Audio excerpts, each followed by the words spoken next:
Every legend leaves a trace. Some linger in memory, others in things that were never meant to fall into human hands.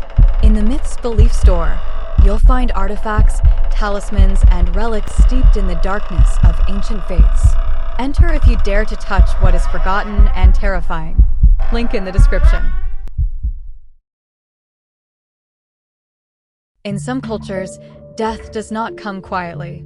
Sometimes it arrives like a storm, with lightning, thunder, and winds that carry the voices of the dead. When the night trembles with thunder, and the wind sings like 100 unseen throats, they say she is dancing, the goddess of storms, keeper of the gates between the living and the dead, queen of the whirlwind and sudden death. This is Oya. Oya is a powerful deity of the Yoruba tradition, worshipped for centuries across what is now Nigeria and Benin, and later carried through ritual and memory to the Caribbean, Haiti, and Brazil, where her name still rises in Vodou and Candomblé chants. A goddess who does not simply command nature, she is nature. She is the goddess of storms, lightning, and hurricanes that tear roofs from homes and split trees like bone.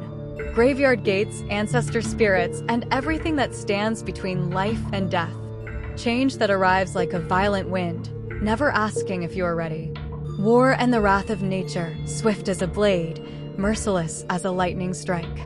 Fierce feminine power, independence, and vengeance, as ancient and untamed as the first woman who ever walked the earth. Oya is not calm like the ocean, nor gentle like rain. She is the tornado, beautiful, devastating, unstoppable. Her presence is not felt. It hits. And her appearance? They say she looks like a storm wearing human skin. Eyes burning with a sharp white glare of newborn lightning. Hair swirling like flames caught in a wild wind. Her body wrapped in a storm of dust, leaves, sparks, and shadows. Some say they are spirits. A cloak of mist, smoke, and night air, trembling as though it breathes on its own.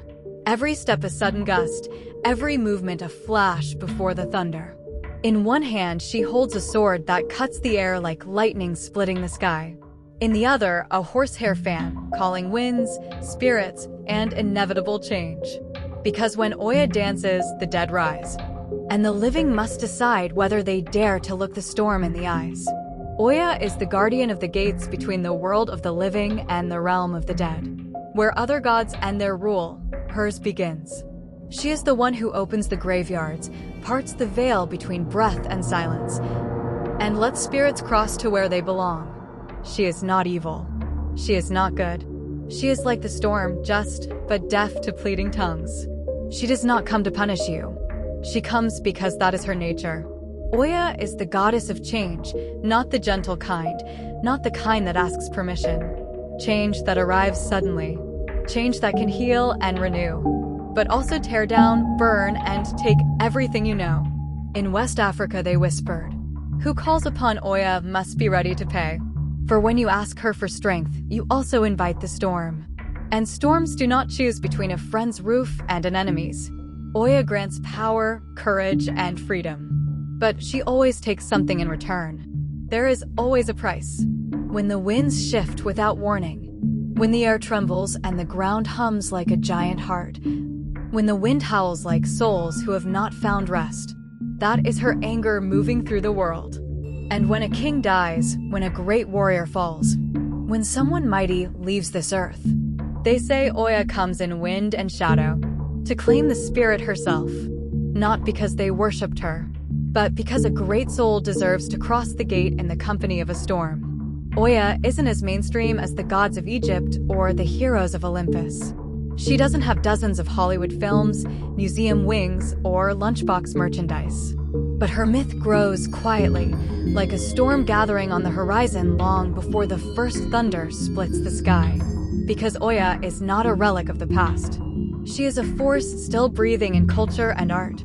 She appears in Vodou, Santería, and Candomblé across Brazil, Cuba, and Haiti, where priests dance in her honor, drums awaken the wind, and the air vibrates as if the storm itself has been invited inside.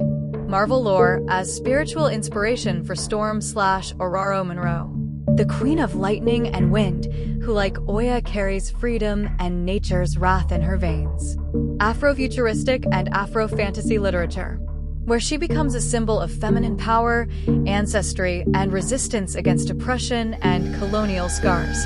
Afro-Brazilian music and ritual, in chants that echo old Africa, and trance dances where bodies spin like tornadoes under sacred rhythm. Modern art, tattoos, indie games, and animation, depicted as a warrior with fire-bright hair, a queen of spirits and storms.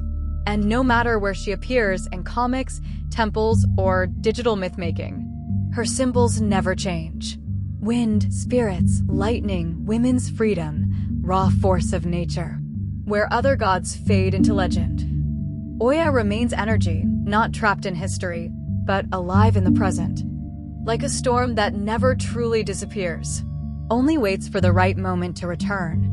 Tell me, do you trust a goddess who gives power, but only to those strong enough to carry it? Would you follow her into the storm, knowing she could save you, or sweep you away like a leaf in a hurricane? Do you believe there are forces that are not good or evil, only untamed? Let me know in the comments if you had heard of Oya before, and tell me if you want more dark gods from Africa and the Caribbean. Leave a like, subscribe to the channel, and prepare yourself for another story from a world where myth still breathes, and gods still walk the earth when thunder roars.